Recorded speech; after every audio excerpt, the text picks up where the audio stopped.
चोरा मद बंद करने महिला गण नवेदन राढ़ंग ग्रामर महिला मद को विरोध कर मुख्यमंत्री को गण नवेदन सरकारी मद दुकान और चोरा मद कारबार जो मद मृत्यु घटना वृद्धि पाइबा जो राढ़ंग ग्रामर महिला जिलापाल कार्यालय सम्मुख में गण नवेदन उपाय आंदोलन सूचना मुताबक जगतसिंहपुर जिला रघुनाथपुर ब्लॉक राढ़ंग अंचल सरकारी मद और चोरा मद कारबार वृद्धि जो सेठारे किछि दिन मध्यरे मद्यपान जनित मृत्यु घटना वृद्धि पाइबारे लागिछि जहाद्वारा लोकमाने निजर आत्मीय स्वजन को अकाଳରେ हराउछंती एणु सरकारी मद और चोरा मद कारबार को जिला प्रशासन पक्षरु कड़ा पदक्षेप नियाଯାଇ बंद करने दाबी कराଯାଇ स्थानीय महिला द्वारा सरकार को गण नवेदन कराଯାଇଛି। ଏହି ପରିପ୍ରେକ୍ଷୀରେ ଆଜି ରାଢ଼ଙ୍ଗ ଗ୍ରାମର ମହିଳାମାନେ ଜଗତସିଂହପୁର ସହର ସ୍ଥିତ ଚର୍ଚ୍ଚିକା ବଜାର ନିକଟରୁ ମହିଳାମାନେ ଏକତ୍ରିତ ହୋଇ ଏକ ବିଶାଳ ଶୋଭାଯାତ୍ରାରେ ବାହାରି ଜିଲ୍ଲାପାଳଙ୍କ କାର୍ଯ୍ୟାଳୟ ପର୍ଯ୍ୟନ୍ତ ଆସି ସେଠାରେ ଶାନ୍ତିପୂର୍ଣ୍ଣ ଭାବେ ବିକ୍ଷୋଭ ପ୍ରଦର୍ଶନ କରିଥିଲେ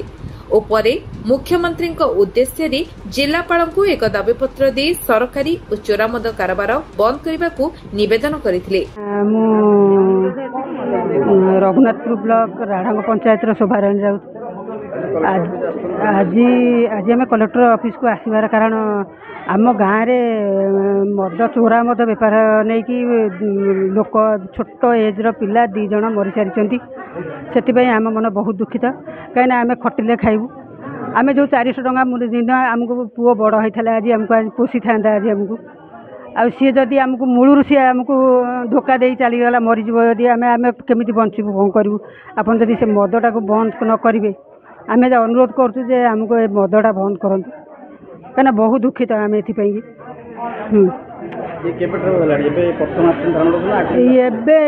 15 दिन है से पिला मरीगला गोटे पिला आमरी पिला गोटे घर पाख पिला बहुत दुख से तो कहला सी तो माने से लोक जो मैंने बेपार कर लोक भल आम कौन जाइनु आम जीवु आम पुणी जीवु आम पुणी एकजुट होगी पुणी जीवु पाखक बंद करूँ कि आम ये असुविधा होमें सार पाखक जाइलु आम अनुरोध करके आईचु आपण ये सब धंदा बंद करूँ आम गाँव में धंदा चली पार नहीं के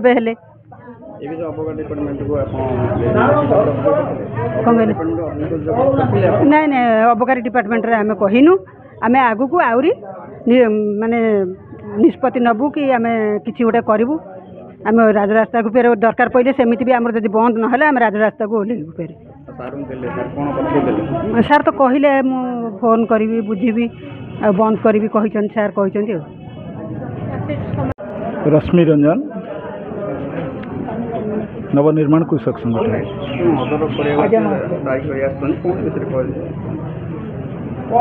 देखु आम समस्ते भारतवासी भारत वर्ष रे स्वाधीनता आसिला निशा निवारण गोटे प्रमुख कार्यक्रम थिला एवं समस्ते निशारू मुक्ति हेबे एवं ओडिशा निशा मुक्ति हबो एवं गाँव रे अंततः लोक निशा ठा दूरे रहिबे एथिपई 56 मसीह आईन मध्य होईची एवं एक्साइज डिपार्टमेंट अबकारी विभाग पुलिस विभाग एवं प्रशासन मध्य अछि सबु सत्य मध्य गाँ स्तर रे आज बेपारी चोरा बेपारी एवं मदर जो प्राबल्य मदर जो प्रवणता बढ़ी मद को लेकर जो बेपार बढ़ी एवं मद द्वारा उशृंखल युवक माने जो उपद्रव करुचंती एवं परिवार भांगी जाउची संसार उजुड़ी जाउची एथुरु मुक्ति पाइया पई आज राढ़ंग पंचायत रे जो परिस्थिति होइतला से राढ़ंग पंचायत रो अपा माने माँ माने भीतर जो चेतना जागृत होइची एवं जो मातृमंडली मद विरोधी मातृमंडली आज उद्यम करचंती से आसचंती जे निवेदन जणाइबा निवेदन से आम कहूँ जे प्रशासन सरकार जो दायित्व अच्छी सरकार उत्तरदायी हवा परिवर्ते सरकार संसार को भांगी दौरान मद बेपारी को प्रोत्साहित करुँच जार प्रतिवाद आज अभियान होती चोरा बेपारी मान को अविलंबे धरा जाऊ एवं शास्ति दि जाऊ एवं मद संपूर्ण भाव में निशा निवारण करा जाऊ यही उद्यम पे वर्तमान असिस्टेंट कलेक्टर अशोक गिरी आम ठार आसिक जिला प्रशासन पक्षर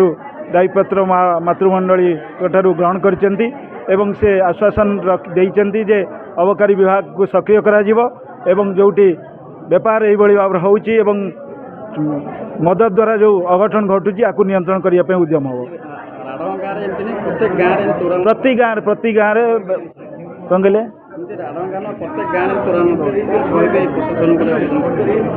नहीं ये सब को आम भाषा जी कहूँ ना या